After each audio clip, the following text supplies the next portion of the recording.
سلامونه خوږو لیدونکو، امید لرم تاسې ټول به راته روغ او جوړ اوسئ.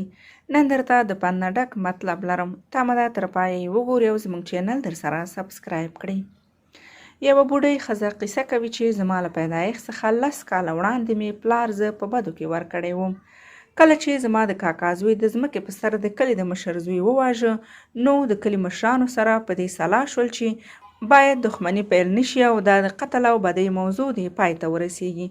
نو د کلي او مشرانو جرګه پریکړه وکړه چې هر وخت چې د قاتل په کورنۍ کې کومه نجلۍ وزیږي، نو هغه به د مقتول کورنۍ ته په بدو کې ورکوي. نو هماغه و چې زه یې د کاکا زوی په بدو کې ورکړم. دا ځکه چې زما د کاکا زوی د قتل څخه وروسته له کلي څخه تښتېدلی و. کله چې د ستړې نړۍ ته راغلم، نو د خوشحالۍ مخ مې ونه لیدو. ټول ژوند مې په ستونزو او کړاوونو کې پیل شو. زه یې داسې یو کس ته په بدو کې په نوم کړی وم چې له ما څخه 30 کاله مشر و. کله چې زه 10 کلنه شوم، نو زما واده یې وکړ. زه یې په زوره د مور له غېږ څخه جلا کړم او په زوره یې د خاوند کور ته یوړم. ما ته هیچا هم د مینې او عزت په سترګه نه کتل او ټولو به راسره دښمني او زیاتې کوو، ځکه چې زه یې په بدو کې ورکړی وم. د واده څخه 3 کاله وروسته مې لور پیدا شوه. دا چې زه له عمر څخه ډیره وړه وم، نو لور مې هم ژوندۍ پاتې نه شوه او تر پیدا کېدو څخه 2 ساعته وروسته مړه شوه.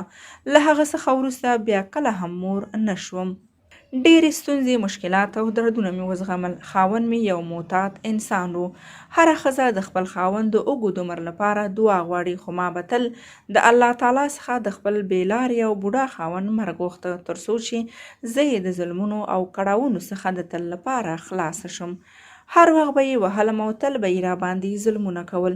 نن مې عمر د 80 کالو دی. په دې 80 کالو کې ما حتی د 8 ثانیو لپاره هم مینه او خوشحالي نه ده لیدلې او ټول ژوند مې په غمونو کې تیر شو.